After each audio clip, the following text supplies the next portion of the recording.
माय Lord, कागदपत्रे स्पष्टपणे दर्शवितात की माझ्या क्लायंटच्या जमिनीवरील अतिक्रमण बेकायदेशीर आहे आणि ते तात्काळ रिकामे केलं पाहिजे.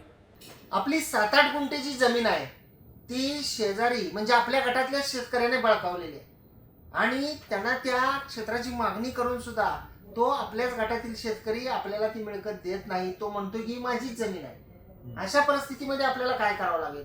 आणि आपल्याला एक प्रश्न विचारलेला होता की त्यांनी बांध कोरत कोरत 7-8 गुंठे जमिनीमध्ये अतिक्रमण केलेलं आहे आणि जर मागणी केली तर भांडणतंटा तो करतो. तर जमीन जी आहे ती माझी मला परत मिळण्यासाठी काय पर्याय आहे? गावडे साहेब आपल्यासोबत गावडे साहेब आहेत, ॲडव्होकेट विशाल गावडे साहेब आपल्याला ते मार्गदर्शन करतील त्याबद्दल. म्हणजे आपल्याला काय प्रश्न विचारण्यात आला की माझ्या वडिलांची अंदाजे 7 ते 8 गुंठे जमीन एका अतिश्रीमंत माणसाने कब्जा केला आहे. गट नंबर 1च आहे. त्याने आपल्याकडे 7 ते 8 गुंठे जमीन सरकावली आहे. आता तो ती जमीन देत नाही, भांडण करत आहे. तर काय करायला पाहिजे? म्हणजे सगळ्यात महत्वाचा विषय काय आहे की बाबा त्यांचे काय म्हणते की माझ्या वडिलांच्या अंदाजे म्हणजे 7 ते 8 गुंठ जमीन त्यांनी सरकावली आहे आणि प्लस पॉइंट काय आहे सर की ती एकाच उतार्यामधले 2 हिस्सेदार आहेत. म्हणजे एकाच उतार्यामध्ये 2 हिस्सेदार आहेत. आता एका उतार्यावर जे काही क्षेत्र असेल ते त्यांच्या दोघांचं काय असेल ते डिवायडेशन असेल त्यामध्ये. म्हणजे जे काही त्यांनी जसं खरेदी घेतलं असेल, जसं त्यांचा वाला असेल त्या पद्धतीने त्याचं डिवायडेशन असेल. परंतु एकाच उतार्यात 2 व्यक्ती असताना तर त्याच्यात 7-8 गुंठ अतिक्रमण झालंय का नाही हे पाहण्यासाठी आपल्याला असं मोहगम काही करता येणार नाही. तर त्यासाठी ज्या गट म्हणजे मूळ गट आहे, समजा एक नंबरचा गट आहे आणि 1 नंबरच्या 1-2 मध्ये हे जर असतील तर इतर सर्व किंवा एक मध्येच 2 नावं असतील तर ह्या 2 लोकांनी सर्वात पहिल्यांदा ज्याच्याकडे डाऊट आहे ज्या माणसाला त्या माणसाने मोजणी ऑफिसमध्ये जाऊन मोजणीसाठी अर्ज दिला पाहिजे आणि ती मोजणी त्याला गटाची मोजणी करावी लागेल. हा सगळ्यात पहिल्यांदा त्याला गटाची मोजणी करावी लागेल. गटाचं क्षेत्र ओके असेल तर मग यांचं जी काही मधले जे काही सब गट आहेत म्हणजे यांच्यामध्ये जे काही यांची वारस नोंदी लागल्या आहेत यांनी खरेदी घेतलेला असो म्हणजे ज्याच्या हिश्श्याचं जेवढं क्षेत्र आहे तेवढं क्षेत्र मोजण्यासाठी यांना गटाची मोजणी गटाच्या मोजणीमधला जी सब डिवायडेड गट आहे त्यांच्या हिश्श्याची मोजणी करून घ्यावी लागेल. आता गावडे साहेब आम्हाला तुम्हाला एक प्रश्न असा विचारायचा आहे की बऱ्याच वेळा असं होतं की एका गटामध्ये अनेक जण असले किंवा एक मूळ गट आहे आणि त्याचे 7-12 वेगवेगळे झालेले आहेत.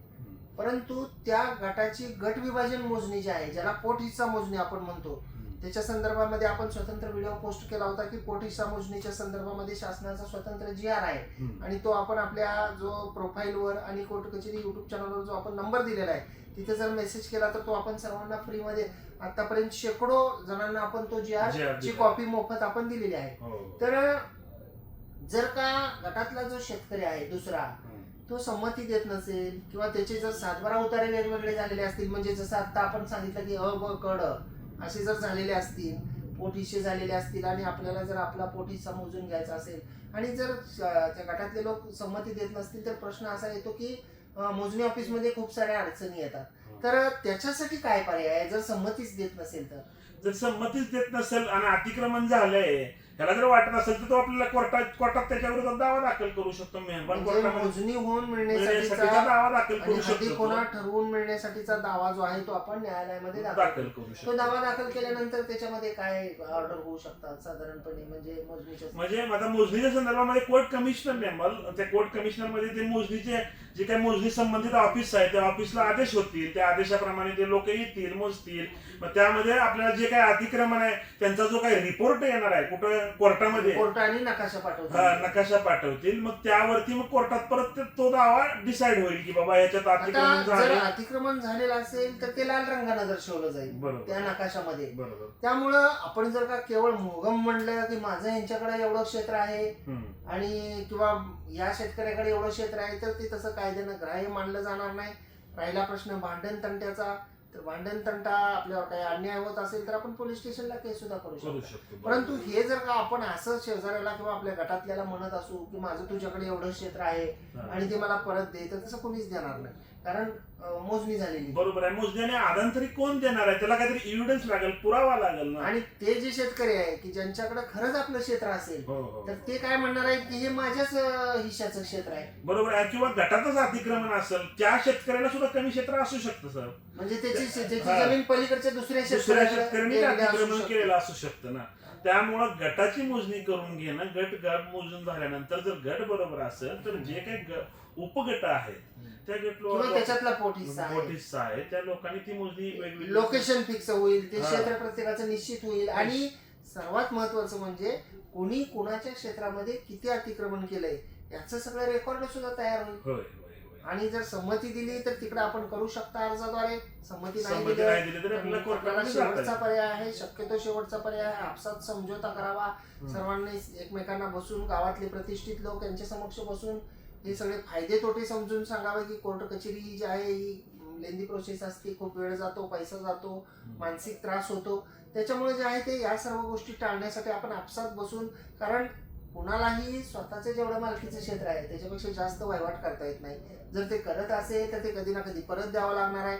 आणि जर अतिक्रमण क्षेत्र जर शेजाऱ्याकडे निघालं किंवा गटातल्याच आपल्या दुसऱ्या सहीशेदाराकडे निघालं तर असं नाही की ते क्षेत्र फुकट आपल्याकडं वापरता येईल.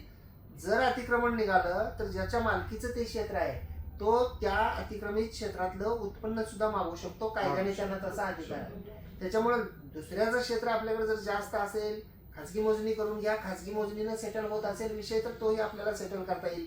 जर का नाही, दोघांची संमती नसेल तर दोघांच्या संमतीने शासकीय मोजणी करून घ्या. कायदेशीर मार्ग आणि वादाचं मूळ, परंतु मोहगम जे आहे ते असं हा, म्हणता म्हणजे येणार असा नाही. हे आता जे प्रश्न विचारलाय ना या प्रश्नाला हे असं कायदेशीर उत्तर आहे तर की असं बाबा कोणी- असं आपल्याला करता येणार आणि नाही आपण जर आणि आता- कोणी म्हणलेलं होणार नाही अतिक्रमण झालं आणि वगैरे. असे सुद्धा सल्ले दिले जातात की तहसीलदार साहेब यांच्याकडे अर्ज द्या, तलाठी साहेब यांच्याकडे अर्ज द्या, हा, किंवा मोजणी ऑफिसला अर्ज द्या, किंवा माझं यांच्याकडे एवढं क्षेत्र आहे आणि ते मला परत द्या. हा. अशा वेगवेगळे ठिकाणं सांगितली जातात. ज्यांना जेवढी माहिती आहे तेवढा ते सल्ला देतात आणि सांगितलं जातं या कार्यालयाला अर्ज द्या, त्या याचं हे सोल्युशन नाही. जर आपल्याला आपलं असं म्हणणं आहे की आपलं दुसऱ्याकडे क्षेत्र आहे, आपल्याला क्षेत्र कमी आहे, तर त्याला मोजणी एवढा एकमेव पर्याय आहे. पर्याय.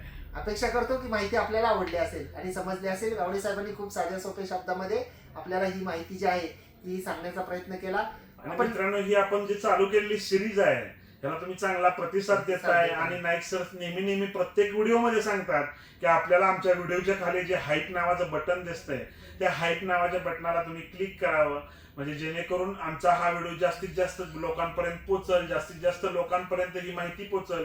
जो आमचा माहिती पोहोचवण्याचा हेतू आहे तो हेतू साध्य होईल. मित्रांनो अशाच प्रकारची नवनवीन कायदेविषयक माहिती जाणून घेण्यासाठी अद्याप जर तुम्ही आमच्या कोर्ट कचेरी या युट्यूब चॅनलला सबस्क्राईब केलं नसेल तर सबस्क्राईब जरूर करा. त्यासोबतच कोर्ट कचेरी ऑफिशियल इंस्टाग्राम व कोर्ट कचेरी ऑफिशियल फेसबुक पेजला फॉलो जरूर करा. धन्यवाद. धन्यवाद.